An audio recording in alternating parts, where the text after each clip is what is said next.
Math में एक बहुत ही मोस्ट इंपोर्टेंट कॉन्सेप्ट होता है इंटीजर्स, और इंटीजर्स का सब्ट्रैक्शन और एडिशन अगर आपको नहीं आता है तो बहुत ज्यादा प्रॉब्लम होती है। इसीलिए हम इस शॉर्ट वीडियो में इसको सीखेंगे कि मैथ का सब्ट्रैक्शन और एडिशन इंटीजर से रिलेटेड क्वेश्चंस के कैसे किया जाता है। ठीक है, तो जैसे पहले एग्जांपल के तौर पे एक क्वेश्चन लेते हैं हम।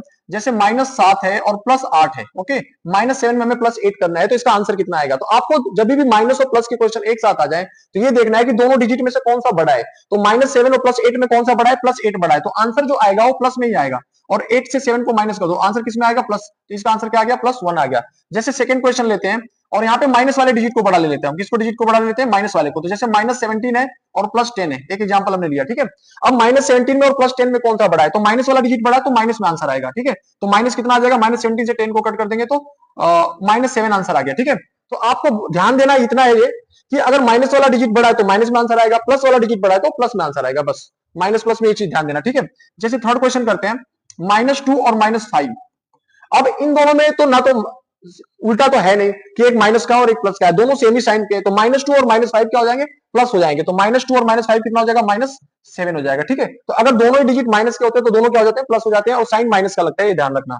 फोर्थ क्वेश्चन है, जैसे 4 है और +2 है, ये तो नॉर्मल आप लोग प्लस करते हो, तो दोनों ही प्लस के डिजिट है तो प्लस में आंसर आएगा, +6 आएगा। ठीक है, अब आगे हम देखते हैं कि एक साथ अगर दोनों साइन आ जाए, प्लस माइनस एक साथ आ जाए या माइनस प्लस एक साथ आ जाए, तो उसको कैसे करते हैं। जैसे फिफ्थ क्वेश्चन लेते हैं, जैसे -2 में से -2 में हमें प्लस करना है -3।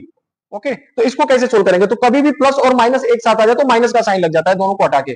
तो -2, अब यहाँ पे माइनस और प्लस एक साथ आ गया तो प्लस माइनस का माइनस हो जाता है, तो ये हो गया माइनस, और यहाँ पे क्या लगा देंगे, 3। अब सेम यही रूल लगा देंगे, दोनों माइनस में है तो दोनों मिल जाएंगे, और माइनस माइनस 3 और 2 कितना हो जाएगा, 5 हो जाएगा, तो ये इसका आंसर आ गया।